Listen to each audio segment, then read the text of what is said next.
Hello everyone, my name is Peter Afolabi, and in today's class, I will be taking you on the refraction of light. It's the physics class, and I hope that you have your notes ready and you are going to also pay rapt attention, follow every explanation of concept as well as the calculation when we come to problems. Please pay attention, feel in class. I mean, this is an actual class, feel in class, be relaxed, but be very focused. And I wish you the best on this journey. I'm going to share my whiteboard right now, and then we'll go into serious business.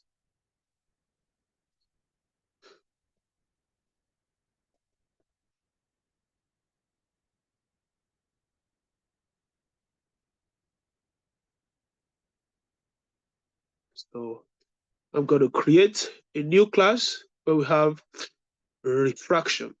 So let me create a template. So the background color. So let me title the class as it should be. That is refraction of light.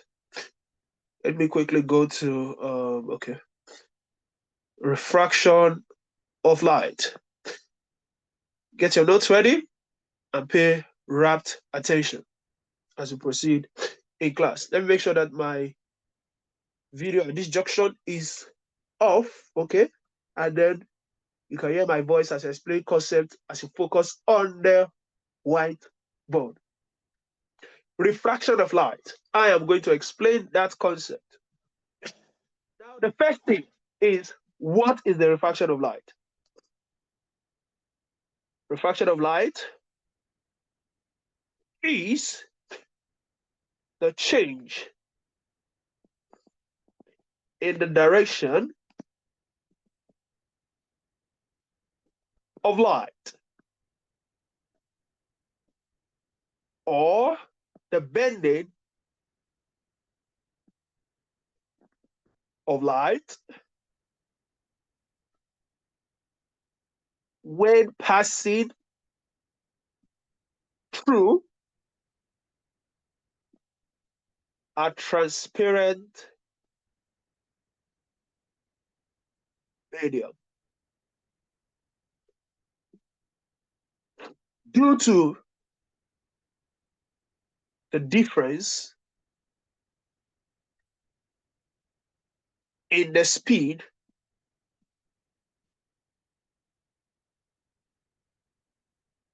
of light in different media. So basically, the concept of refraction is the bending of light as it passes through a transparent medium. And the reason why it bends is because light is traveling at different speed in different media. So let's go further to talk about the higher the optical density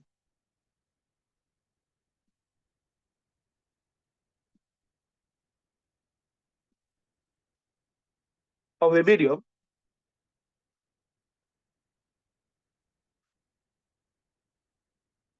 the lower the speed of light in the medium. Just take note of this important point. An object with higher optical density has lower speed of light. So this is why rays of light moving from low to high optically dense medium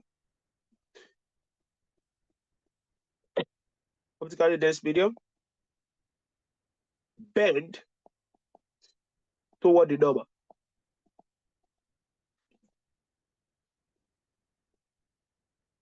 I'm going to show you what the normal looks like in this particular question. In this particular explanation rather. So They bend towards the normal. Why? Don't worry, in the diagram we'll explain this idea. Why the rays from high to low, optically dense medium,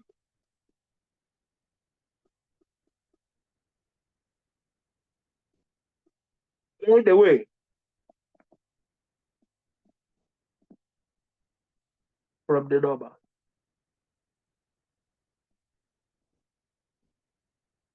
So get that idea in your notes. So when light is moving from low to high, we see the light will now bend towards the normal. But when it is moving from high to low, it bends away from the normal. Keep that in mind. Keep this particular point in mind. Let me just extract it and say low to high. When light is moving from low to high, it bends towards the normal. When it is moving from high to low, it bends away from the normal. Keep that in mind. So the idea of refraction, let me just put it through a rectangular prism. Let me just put a rectangular prism right here. Light is coming from the air. It's coming from the air, and it hits this rectangular prism. This is the normal, that agonizing kind of line, the perpendicular line to the surface. Light is coming from air, and it's coming to a prism, glass. You see that there are two different media. So since light has a different speed in air, and now it's coming to glass, it's going to refract. It's going to what? It's going to refract. So let's bend it. So I put the bending like that. Normally, this is how the initial stuff is. So that you obviously see that it is bending. So take note of the idea. So we see some bending right there. So that's the concept of refraction. This is where this is the initial line. This is where if it didn't bend, it should go through the dotted line. But now this is bent, it comes through this one. So we call this guy the angle of incidence, and we'll call this other one angle of refraction. So let's quickly, that's just a simple idea of the diagrammatic look for refraction. Let's quickly talk about the laws of refraction. For the laws of refraction, the first one states that the incident ray, the refracted ray, and the normal at the point of incidence. You should know that by now, this is the point of incidence because this is where the incident ray strikes the surface. That's the point of incidence. Point of incidence, POI. So let's go back to the law was stated. The incident ray, the refracted ray, and the normal at the point of incidence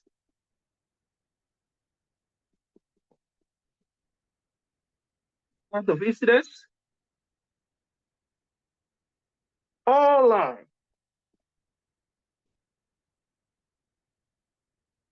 on the same plane.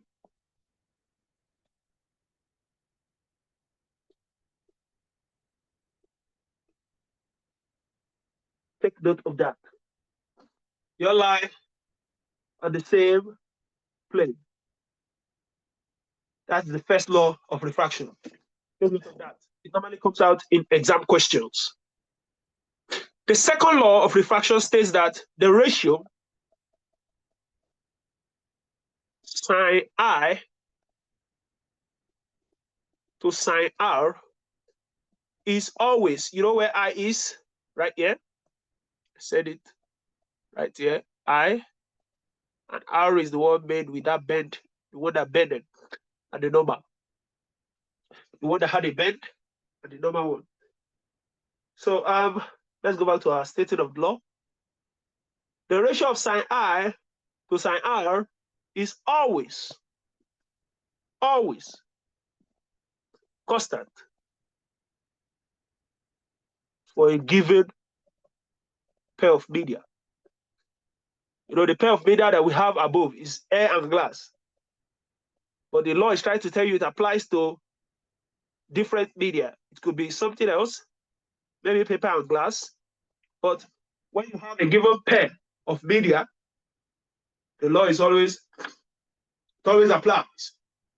The ratio of sine I to sine R will always give you a constant. It's always a constant. So if I state that in short, another name for that law, the second law, is called Snell's law. The second law, and that is stated as sine I over sine R is equal to a constant. And in this case, I is the angle of incidence, while R is the angle of refraction. We have always known, or let me establish to you if you don't know, a clear definition is that I, which is the angle of incidence,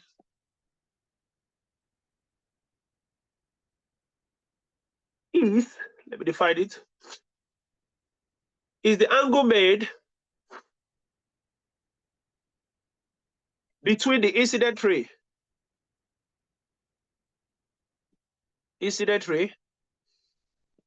and in our diagram, we can categorize this guy here as the incident ray. I put it right there, red. This is the incident ray. Call that the incident ray. And this other guy right here is the refracted ray. Take note of that. So the angle between the incident ray and the normal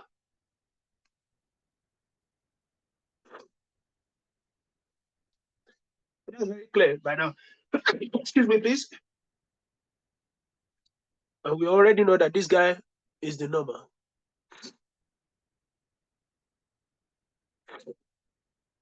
This particular guy is the normal.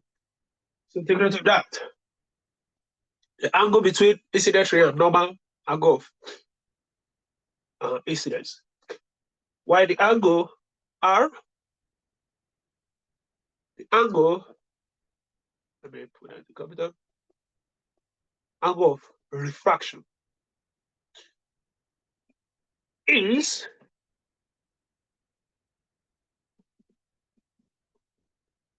angle made between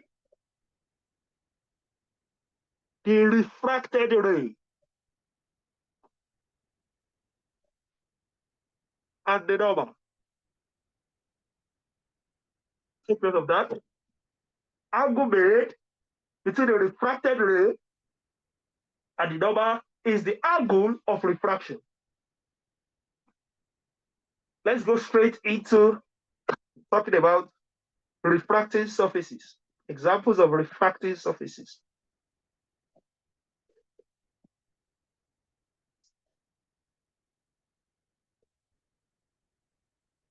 Some of them are plane surfaces.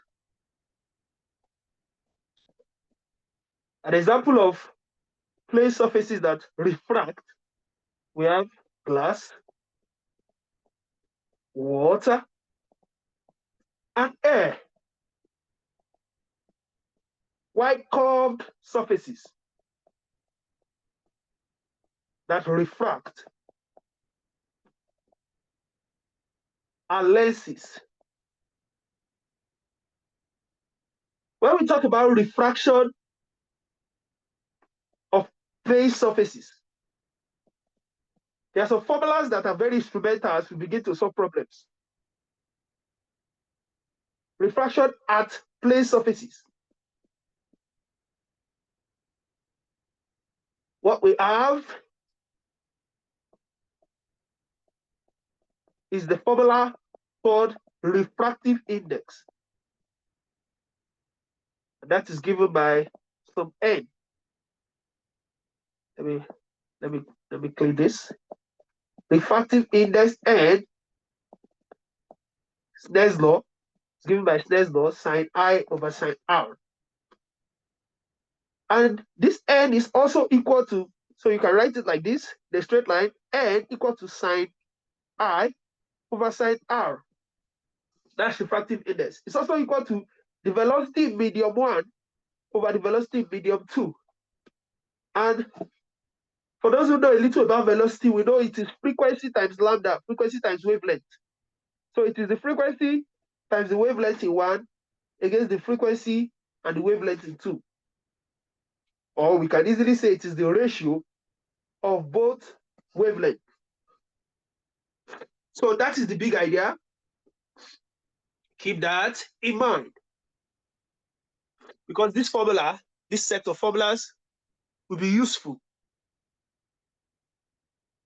in solving the problem, in solving the problems that we will encounter later. So let's go ahead and say, oh, let's make a very important statement. Refraction occurs at constant frequency. Keep that in mind. Is that okay? Yes. So thus, when you have a movement from air to glass, let me quickly establish some things here. When light moves from air to glass, our refractive index looks like this. We're talking about the refractive index in glass. So when light moves from air to glass, refractive index of glass looks like this. Sine I of air over sine R in glass, or you say V of air over V in glass. Now, if we talk about a case where light moves from water to glass, the refractive index here is the refractive index of water, of course. We can say that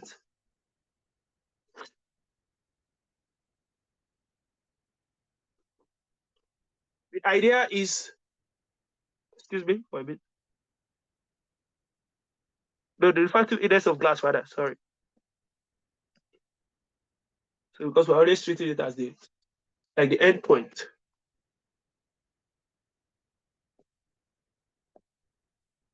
Or let's say generally the refractive index from water to glass, we say, okay, the refractive index is gotten by the ratio of W, VW, which is velocity of water, then velocity in glass, or we say, we compare it by saying refractive index of glass over refractive index of water.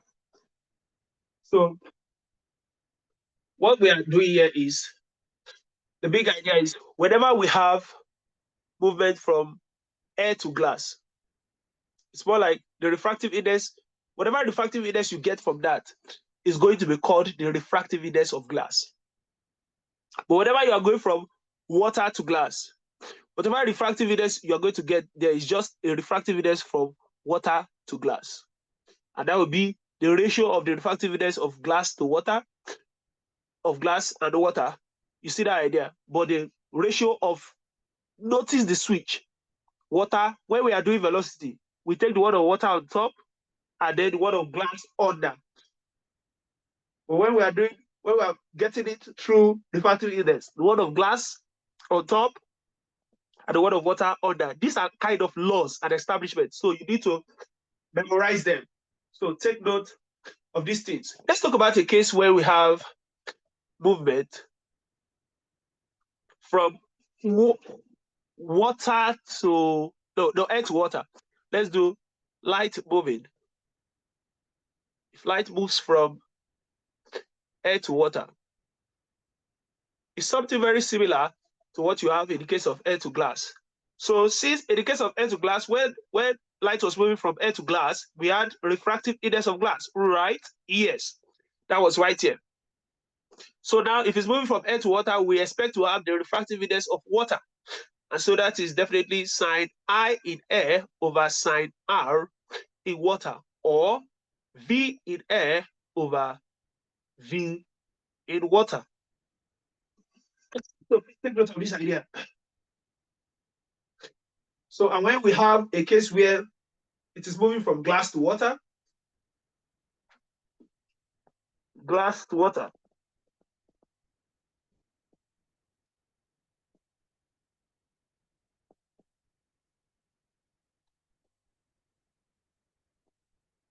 you can tell that using the idea that we get from this place, the refractive index of a case from glass to water will be gotten by V of glass over V of water. You can see that just by using the same analogy from this place, like that idea. Since the one of water to glass is V of water over V of glass, then the one of glass to water will be V of glass over V of water. Then when it comes to the case of the refractive index, it would now be N of water over N of glass. This is like that quantitative reasoning, verbal reasoning thing. So this is the idea. It's just like, just substitute the idea that you used here. Then substitute that same idea here. So when it was water to glass, we have V water over V glass. So when it's glass to water, it will be V glass over V water. And when it was water to glass, it was NG over NW. So when it's glass to water, it will be NW over NG. So, but keep all these formulas in mind, and especially the pattern of how they work. They will help us as we go ahead in solving problems. Please pay attention in class. Listen attentively, take notes, go and read the notes. Cram what you need to cram, memorize what you need to memorize. Use them in solving problems. Understand how problems are solved in class. That's why you're coming to class. Let's go on. We are now going to talk about refraction through rectangular block. Okay, let's establish some things first. Refraction through rectangular block. Here we establish first of all that the angle of incidence at the first plane or the first face is equal to the angle of emergence at the opposite face. Excuse me. Just take note of this. Angle of incidence in first face is equal to angle of emergence in opposite face. When we talk about the second point I will make here is the angle of refraction. The angle of refraction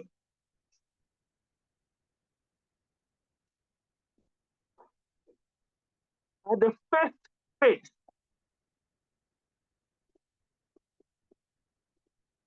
is equal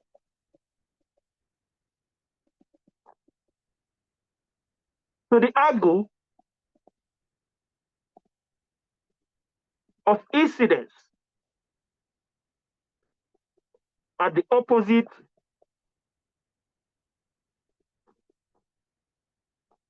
or second phase. Take note of this point.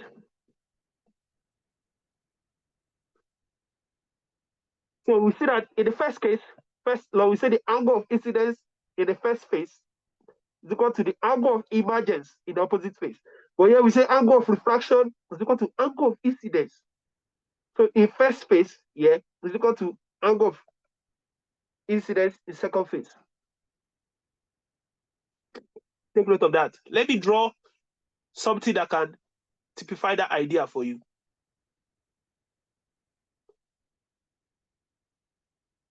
Let me use green.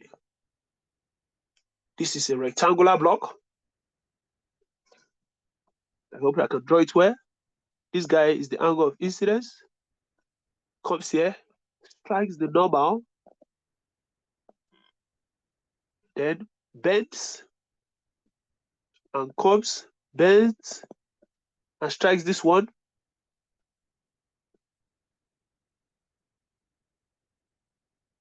And then bends back.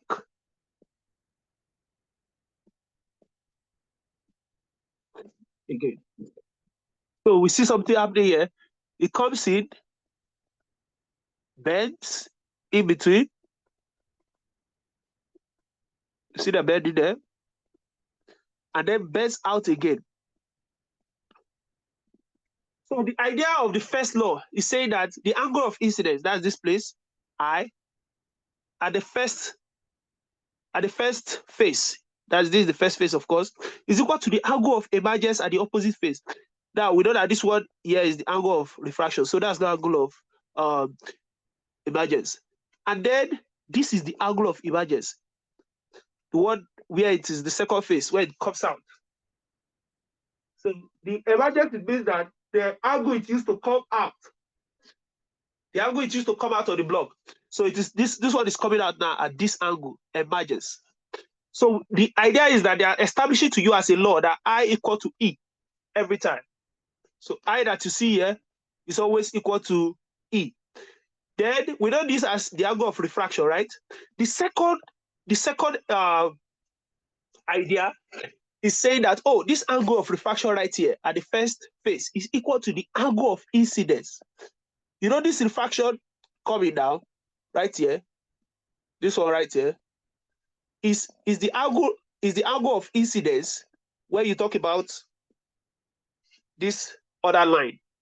For this line here, this is now the angle of incidence, although it is the angle of refraction when you compare to this line. For this line, this angle right here is the angle of refraction. But when you say, oh, for this ray here, hitting this line, it is now the angle of incidence. So this place is equal to I2. So we call this one I1, we call this one I2. So the idea is that I1 equal to E. Let me put the one there. I1 equal to E. Why? R is always equal to I2. Just so get the idea. Give me a minute. And you two can take a minute to catch a breath. So yes. Oh, I know that's not up to a minute. I just wanted to catch I kind of have a bit of a run nose, but yeah, I'm fine, and I hope you are too. So let's paint that idea again in a straightforward diagram. I'm going to redraw. Here is the rectangle. I like to repeat the concept so you get it. This angle, this line is coming as the incident ray, strikes this surface, creates an angle of incidence, I1. The light bends inside and strikes the end, then bends again out of it. The angle it used to bend out again of it, we call that angle emergence. And we establish that I1 equal to E. This is where the bending or refraction occurs, this area right here. is where refraction occurs. That's the bending. Because if you look at where it's coming from, this line right here and this other line out here, they kind of correspond. But you discover that the bending occurs inside the medium. So another thing worthy of note is that the angle of this bending refraction, but that serves as the same, it must be equal to the incidence I2. So R equal to I2. You see the idea? Let me repeat it again to make sure that you're getting it. This time big enough. Incident, bent, out again. This is a normal, this is a normal. I1 must be equal to E. R must be equal to I2. That is the idea. So let me put them in colors. Like I said, I1 must be equal to E. Let me use black for R. R must be equal to I2. So that is the idea we've been establishing since. I1 equal to E, R equal to I2. Take note of that. Useful in calculations or as we go ahead. So that is rectangular block, the idea of refraction theory. So let's talk about refraction in triangular block. When you have a triangular block, what are the concepts that apply? Listen attentively and let's take advantage of this knowledge. So refraction through a triangular block.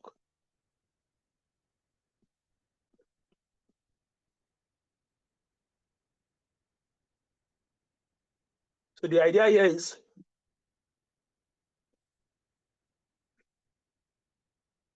there is always, let me start by going this way. There is always an angle between the incident and emergent rays for equilateral prisms. There is always an angle between the incident and emergent rays for equilateral prism.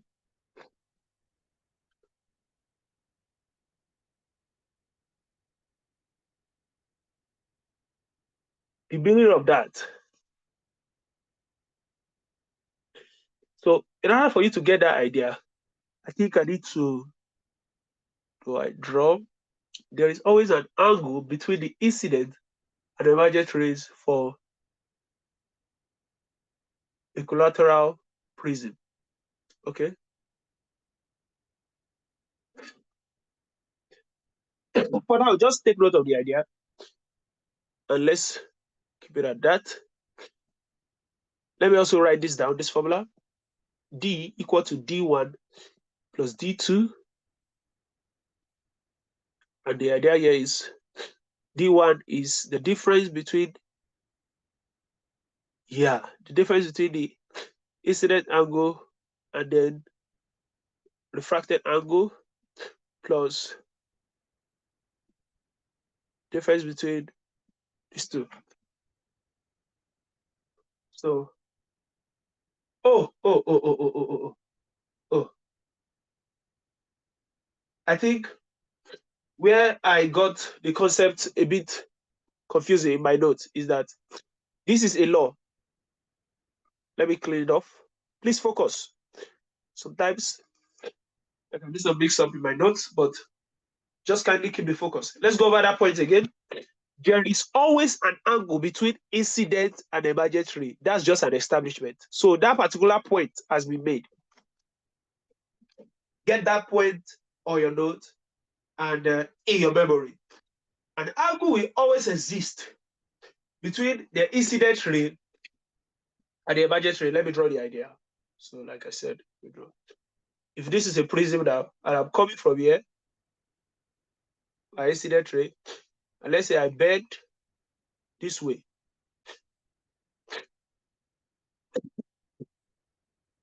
If I bend that way, I should not be expecting that I'm going to come out, exactly like my emergent ray. So I'm going to deviate quite well. So if I call this my, hold on for a bit. So for now, let me just leave it at this. Let me leave the explanation at this. If this is the incident ray, this is the emergent ray, keep in mind that an angle will always exist between them. That is, they are not exactly the same. So let's now make another point. For an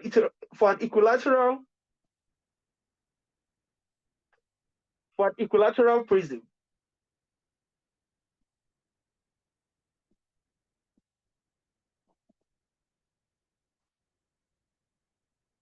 deviation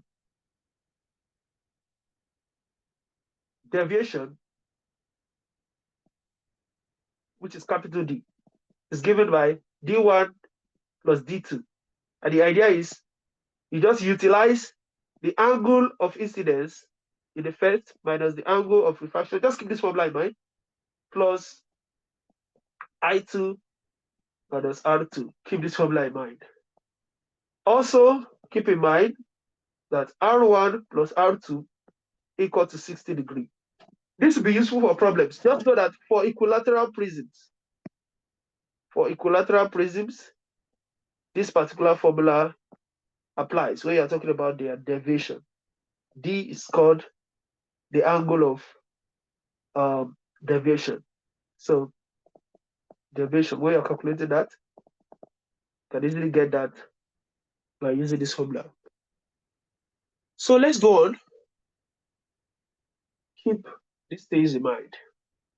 Sometimes the idea is just knowing the formulas and then utilizing them. For a symmetrical passage,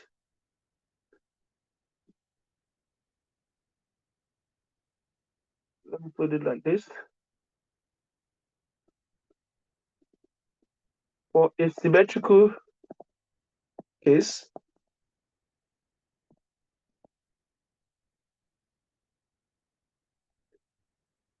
angle of incidence is equal to angle of emergence.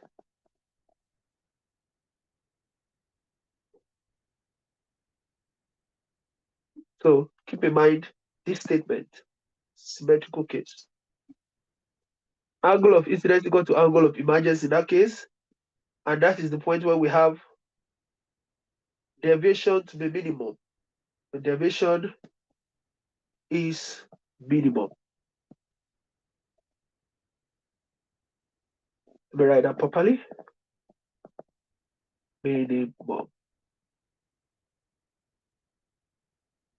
So let's write some of the formulas that apply for this one. We have I is equal to half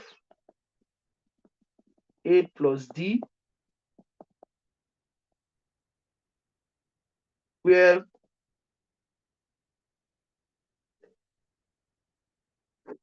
A equal to 2R,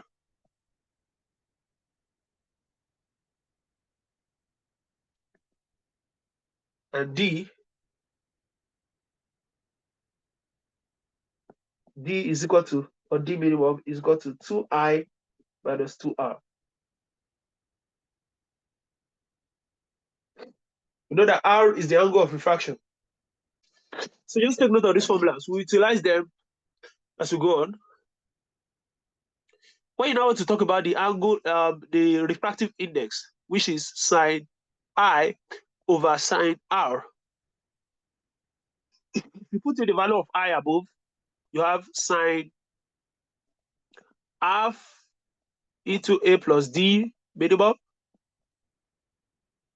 over sine R. Since A is equal to 2R, R will be equal to what?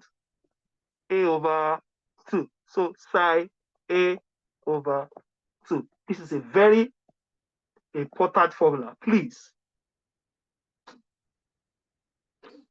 take note of that formula. This formula I just put in a rectangle is super important.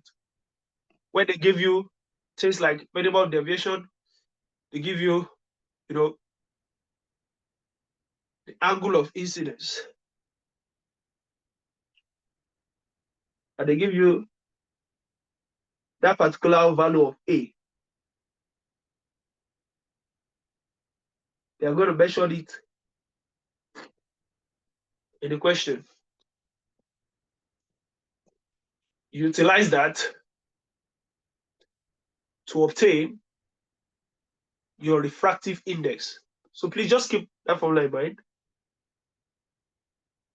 Yeah, so let's go to the concept of real and apparent depth.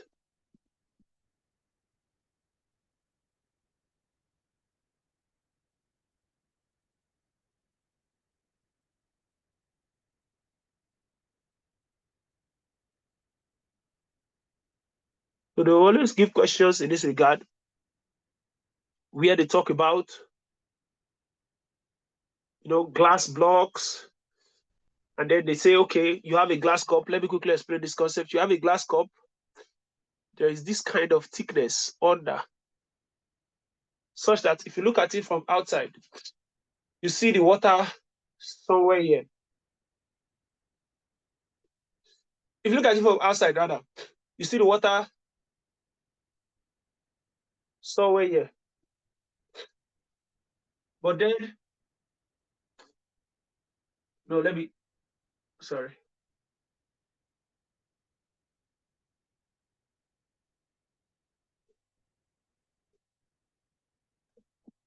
You see the water to be somewhere here. But in real life, the water is somewhere here. So let's say this is the apparent depth. And then this entire thing is the real depth. So that's using the analogy of a glass cup. The difference between the real depth and apparent depth, we call that guy displacement. So keep these things in mind.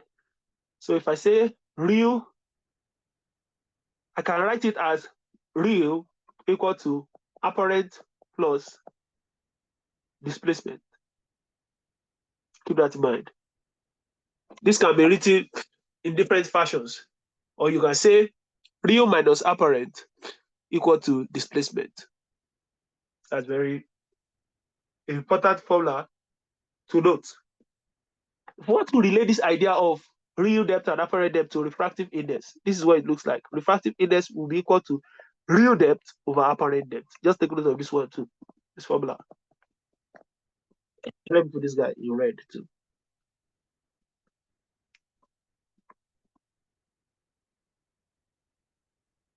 Let me put it in red.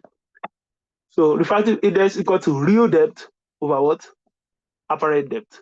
And the idea here is that we know that real depth is equal to, so we can write it as refractive index. We know that R is equal to A plus D. So it's A plus D over A. You see that? But we can also write it as N equal to, we know that R equal to A plus D, or we can write it as R, and then we know that A, from this place, we know that we can write A as, A is simply R minus D. So we can write R minus D. Now, this is not a difficulty. We are just playing around what we know and putting it in this formula. So if we leave R and put A as R minus D, you can have this format, you can have this format. So either ways, please take note of the concept. Please and please. So we talk about applications. Okay. Among the applications of refraction,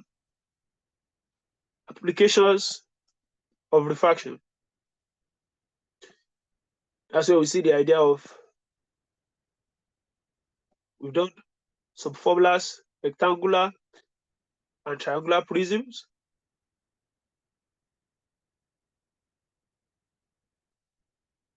Experiment. We've talked about real and apparent depth.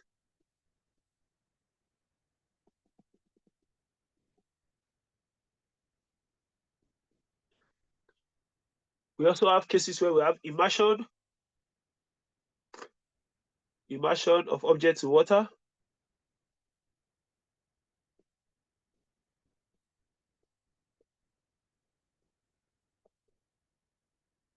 We have atmospheric refraction.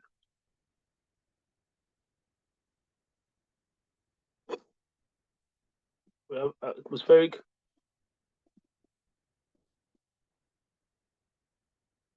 refraction. It's trying to see the sky, trying to see the sun, position of stars. Personally, I would call this astronomic refraction, but just leave it as atmospheric. But then another important point where we have the application of refraction is a critical angle at total eternal reflection. Critical angle and total eternal reflection. Take note of that. Take note of that. Critical angle and total eternal what? Reflection.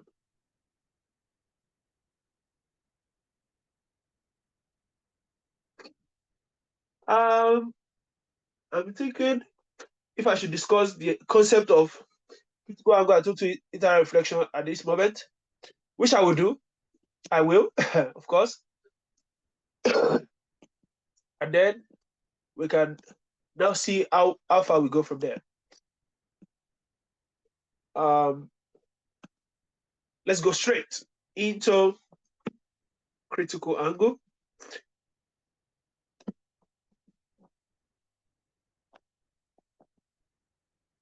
Critical angle. Now, at this juncture, you are ready to take notes. We'll be taking notes. So take notes alongside me. Take notes that you will read, because this concept can be asked from you in exams. We've established some formulas above where I put it in red, which we will use when we start dealing with problems. Just take note of them. We'll use them all. So as you're taking notes, you go memorize your formulas. Then, as for the concept I want to establish right now, they are meant for your reading. Let's go and go at total reflection. Let's go. When a ray travels from a less dense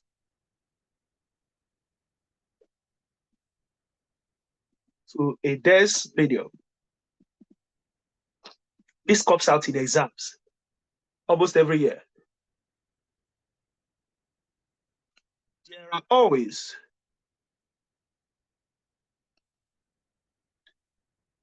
reflected and refracted rays.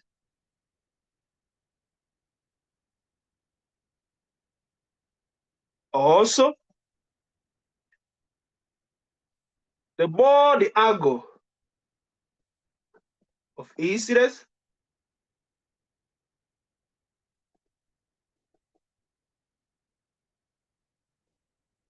the more the angle of reflection,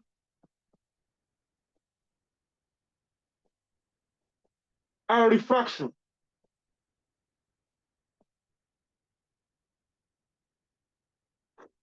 Take note of this point. I'm not going to waste time. I've made the point. You can read and reread it to make sure that you digest it. When we start solving problems, you'll see how we apply this point. But take note of them. When a ray travels from a dense to a less dense medium,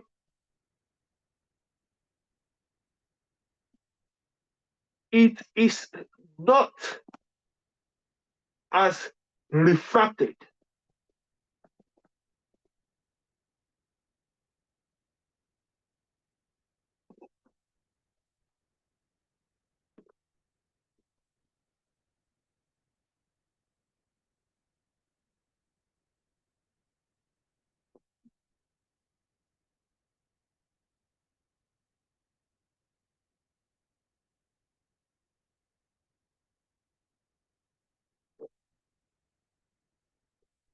Oh, let me quickly clear something up. So in the first case, we say when a less dense moves to a dense, we say they are always reflected and refracted. So in the second case, when a ray travels from a dense to a less dense, it may or may not have a refracted ray. Let's put it like that. It may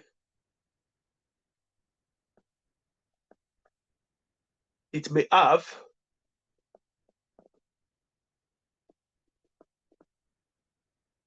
or not have a refracted ray. So in this second case, we have some conditions. In the first case, we have just one condition. It said also, that was where it said, in the first case, it said also the more the angle of incidence, the more the, yeah. But in the second case, we have a set of conditions. So the first condition is with small angle of incidence,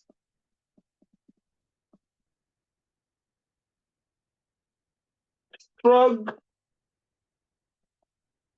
refracted ray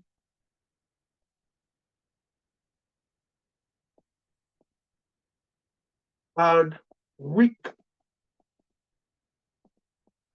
reflected ray. Excuse me, reflected ray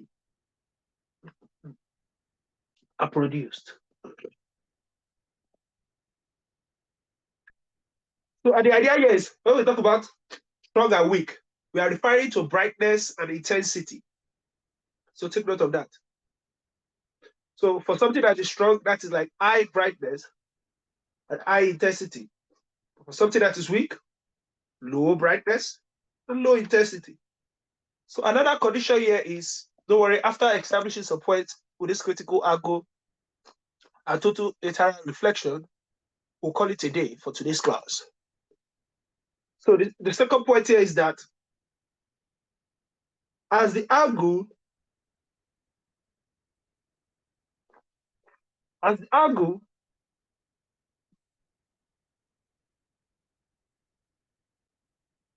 of incidence increases,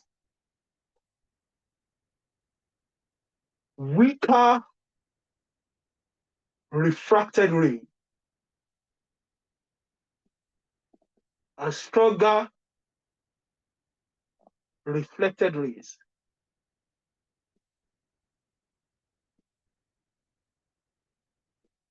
are produced.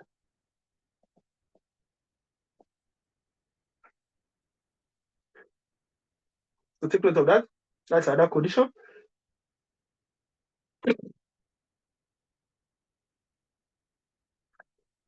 Now, another condition is when angle of incidence is increased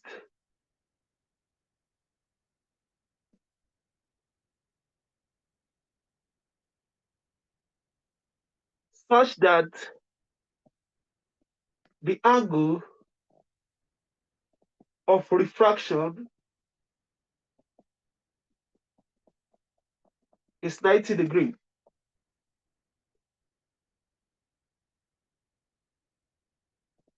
The incident angle is called critical angle. Oh, that's a very good point. See this point that says when angle of, see please, these things are not play. As I'm writing them, there are major points that can come out in your OBJ. I mean, like multiple choice. Take note of them, go and read them, and you are a student. So the idea is not that I must understand everything or something. Cram it, memorize it. The more you cram it, the more you will understand it. So don't make attempt to probably understand at the first glance. Go and reread and memorize them. When the angle of incidence is increased, such that the angle of reflection is 90, the angle of incidence is called critical angle. Take note of this one. Keep it in your memory. So then it now says, it is also accompanied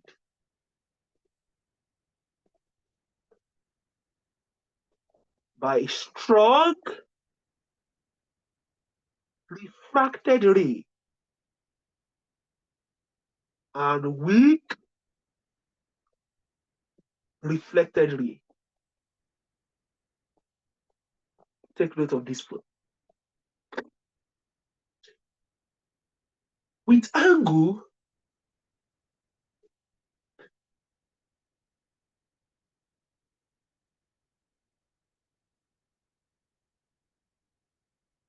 there's another point here on my note that says, with angle of incidence increased beyond the critical angle,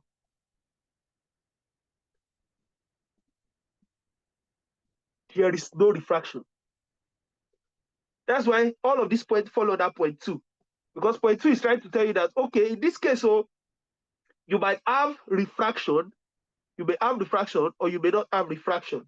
So it's now establishing some points, some sub-points that explains how that is possible and how refraction may not. So in this particular last point, it says, with the angle of incidence increased beyond the critical angle, there is no refraction.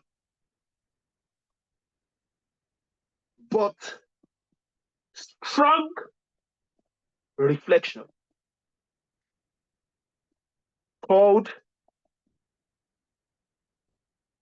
let me write this in red so that you will know how important it is. Don't worry, class will soon be over, so that you can go and reread and digest some of these points before the next class. It is called total internal reflection.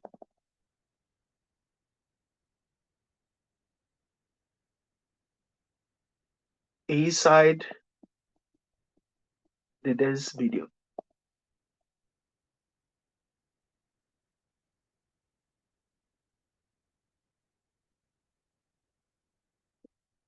So we can say, we can now define, before we call it a day,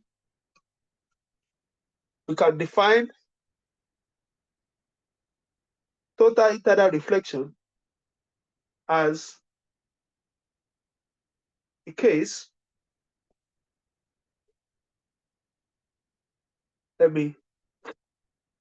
Before I define total internal reflection, let me establish, I've made about 4 points here.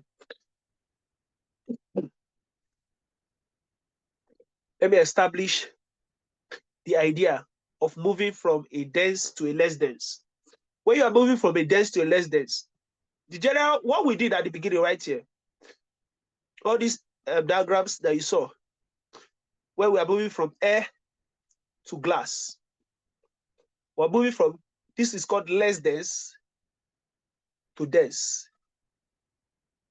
So in all these cases, or we are moving from air to water or air to glass. So all those cases, they are applicable to the first point, this first point. That is when ray is traveling from less dense to dense. There will always be reflected and refracted ray. Are you see that? So there's always a reflected ray and there's always a refracted ray. And the meaning of that is, let me draw that for the first point. If it's moving from air, strikes this, definitely this is the number, there will be a reflection. But it's going to enter and bend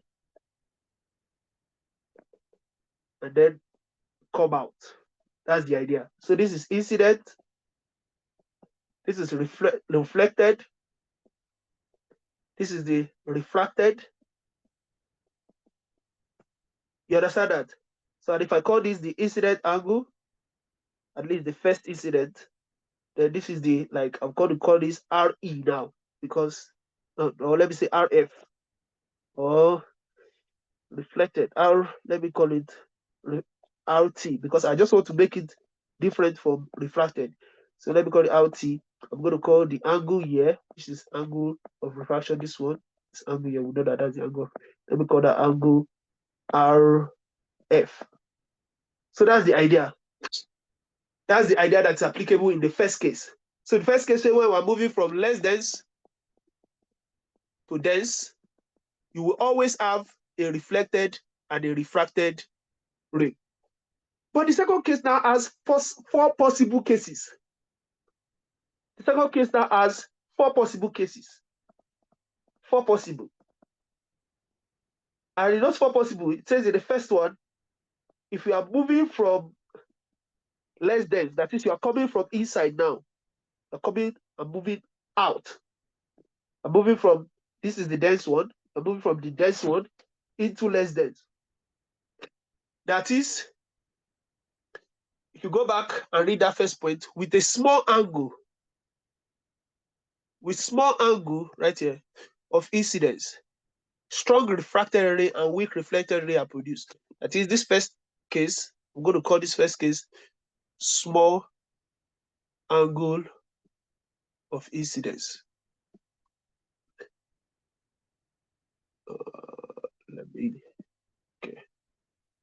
Incidence.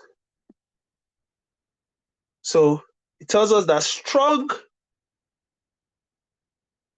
refracted ray, look at that, strong, right here, strong refracted ray is produced and weak reflected ray. So the idea is, this is incident, a strong refracted ray, let me bend it a bit out, call this one strong refracted. And then talking about reflection, you know, this is incident, reflected, then this is refracted. So that's strong, this is weak reflected. So get that idea. That was the first case. Then the second case, when something is moving from dense to less dense, it is moving from inside glass now, for example, out into air. This is dense. When we talk about dense, I'm referring to the glass. And air is the less dense.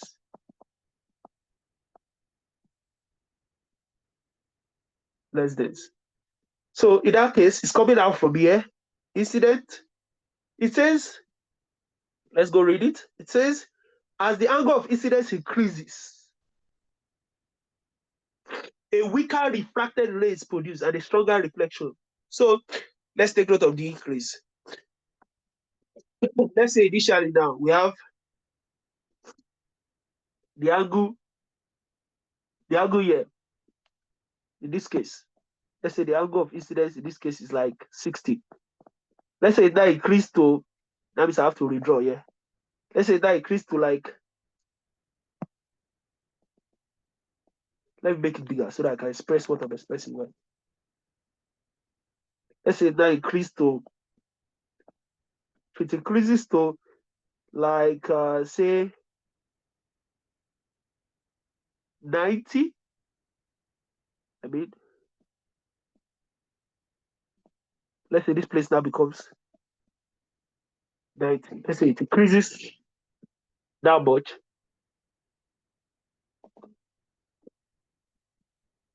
They are telling us that we will now have weak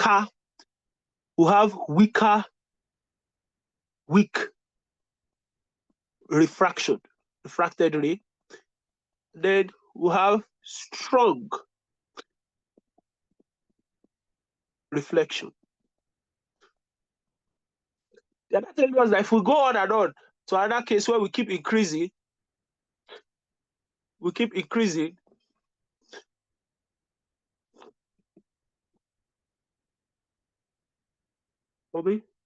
excuse me. The third case says when the angle of incidence is increased such that the angle of refraction is 90. So they are telling us that when the angle of incidence is now increased, let me draw the block again. You know, initially it was, let's say it was 90 because we increased it. Let's increase it to, let's say, 120. Let's say now it's 120. This is just an imaginary diagram, but yeah, this is the idea. Let's say we increase it to 120 now. If you increase it such that the angle of refraction, you see that the refracted angle is supposed to be bending. As you are increasing this incidence, this guy is bending more and more towards this side.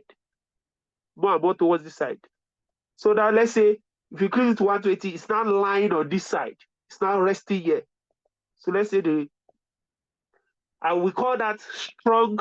They said it is strong refraction, strongly refracted.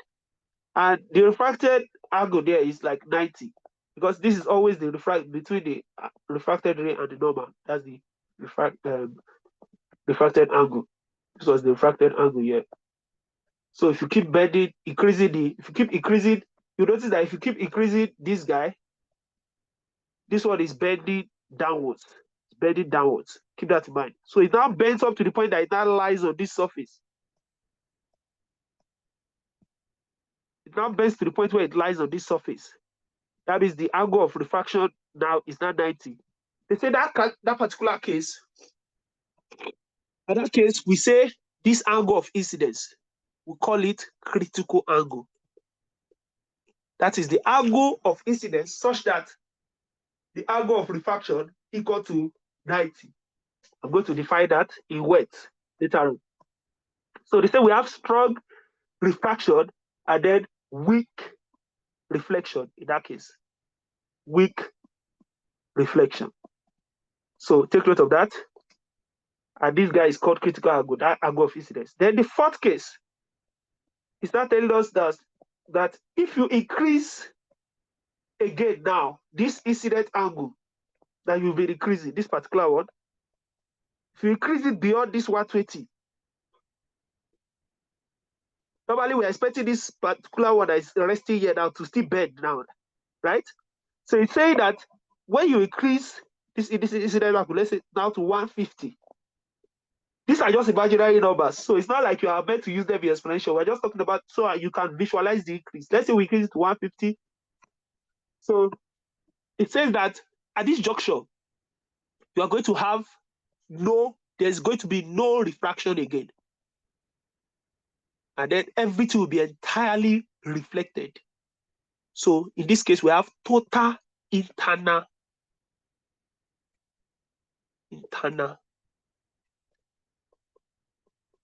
reflection.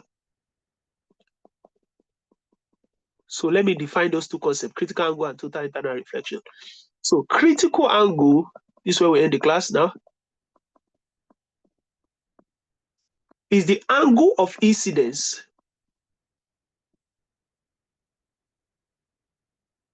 of light in a dense medium of light. Let me put it like this. When moving,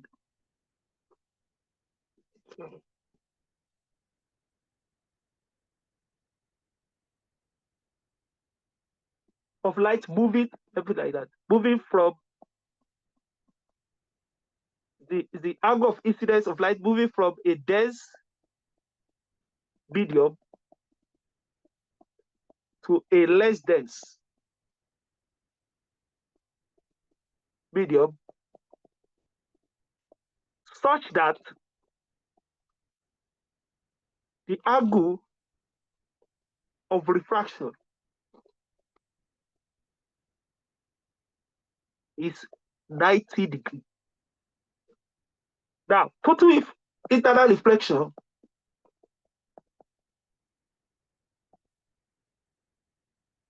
whenever you want to define it, you define it with occurs.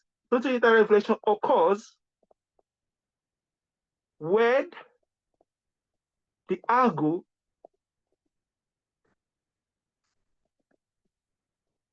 the critical angle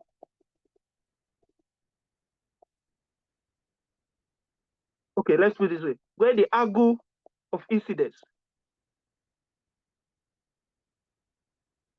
of light moving from a dense medium to a less dense medium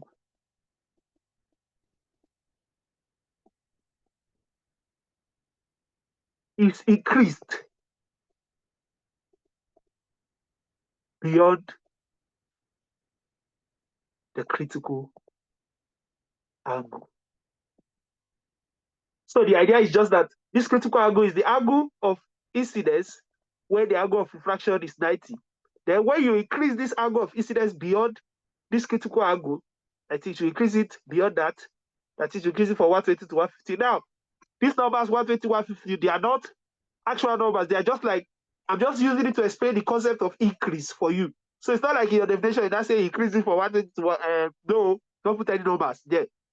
So the concept is just, if you increase it beyond the critical angle, you are going to now have no refraction and then total internal reflection. So you can write these explanations and then go and read and memorize them and understand them as well, because I've explained bit by bit right here. I even use numbers which I'm supposed not to use. Normally, the numbers, they depend on the problem you are solving. But I just use the imaginary numbers here so that you understand the concept of how I'm increasing them and how both the reflected and reflected rays are changing. So this is a good class. We stop here for now. Make sure you get these notes down. Critical angle, total internal reflection. Get them down. Go and read the entire stuff and study. And then we'll see you in our next class.